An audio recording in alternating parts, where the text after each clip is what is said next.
Boa tarde, pessoal do Educação Eficiente. Nosso curso, uma educação de qualidade. Vocês têm praticado direitinho? Que bom, muito bem. Bom, eu tenho recebido alguns pedidos de alguns assuntos para que a gente possa conversar um pouco.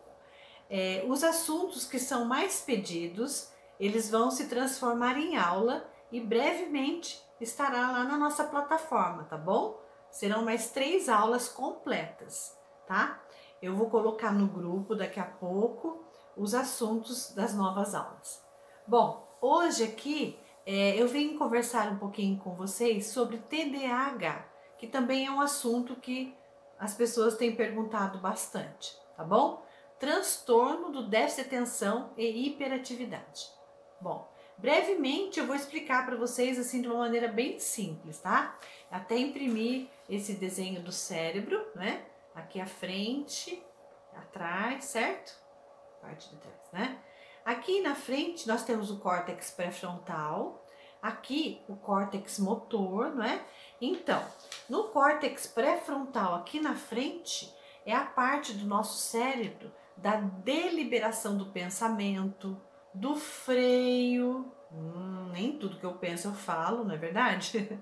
Não é? Eu penso antes de agir, não é isso? Muito bem. Então, essa aqui, a área da frente, o córtex pré-frontal, em alguns livros, em alguns artigos, nós encontramos até que é a área mais humana, porque é aqui que ocorrem os pensamentos, né? Então, aqui é que a gente planeja o que a gente vai fazer, etc e tal. Aqui o córtex motor, né, é o comando e a execução motora de todos os pensamentos e todas as nossas ações, certo? Quando a gente trata de transtorno do déficit de atenção e hiperatividade, essas duas áreas do cérebro, elas estão em descompasso. Há um descompasso. A parte motora, ela é maturada muito mais rapidamente do que a parte do córtex pré-frontal, do freio, do pensamento, do planejamento. Então, a criança, o jovem, o adulto, é aquele adulto, aquele jovem, aquela criança que age muito, que tem um excesso de movimento, sem pensar bem sobre aquilo. Vai fazendo, vai agindo, certo? Então, é como se essas duas áreas do cérebro, elas estivessem em um descompasso. Elas não estão sendo maturadas assim, concomitantemente. Uma está muito mais acelerada e a outra está muito mais lenta, né?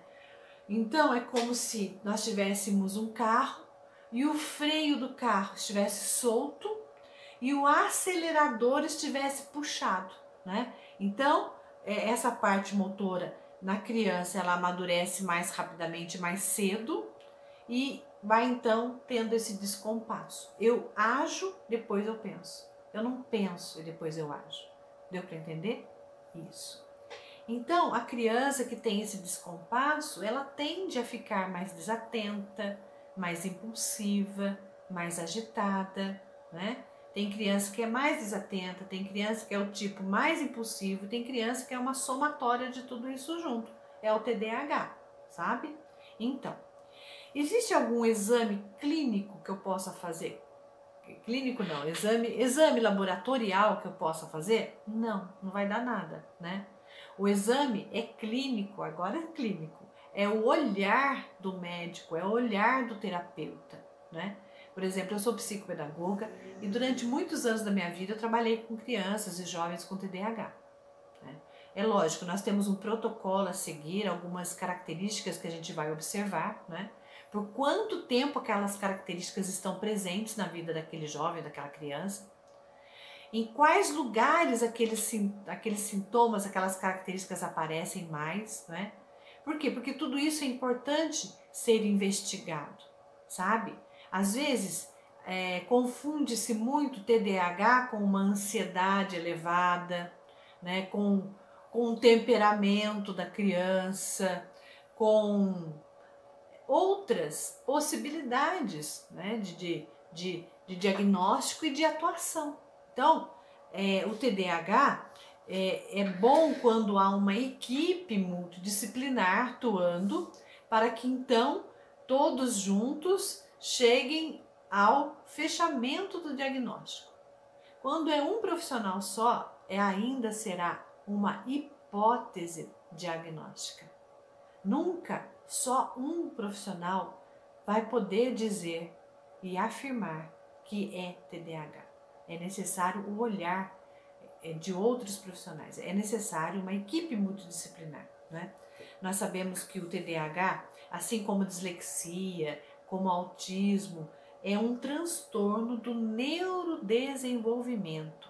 Então, não temos só uma causa ambiental, uma família desestruturada, uma casa desorganizada, uma falta de uma rotina bem estruturada. Não é só isso.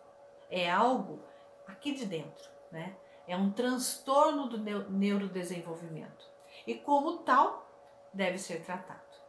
Então, os pais vão receber orientações de como lidar, como tratar essa criança, não é?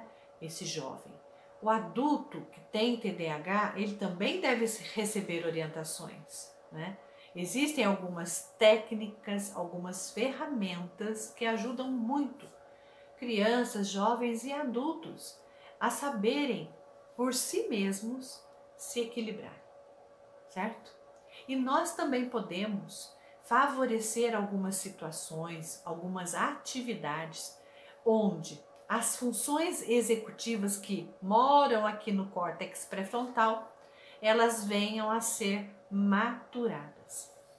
E dentre as funções executivas, nós podemos elencar então 3 habilidades muito importantes a serem trabalhadas. Quais são elas?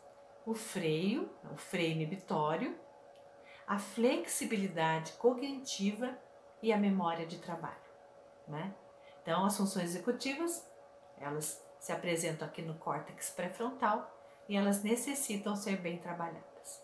Então, a gente vai observando assim, que as orientações são importantes tanto para a família, quanto para a escola, quanto para a própria pessoa, saber, ela perceber como ela está e o que ela pode fazer, de que ações ela pode lançar mão para se equilibrar e para se reorganizar, certo?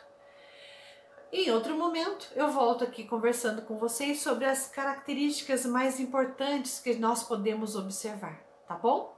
Mas esta aula sobre TDAH, ela estará inteirinha lá no nosso curso Educação Eficiente. Em breve, na próxima semana, a aula já será liberada. E material em PDF também. Tá bom, pessoal? Qualquer dúvida, qualquer pergunta, coloque aqui no nosso grupo ou mande lá no meu direct. Até a próxima. Tchau, tchau.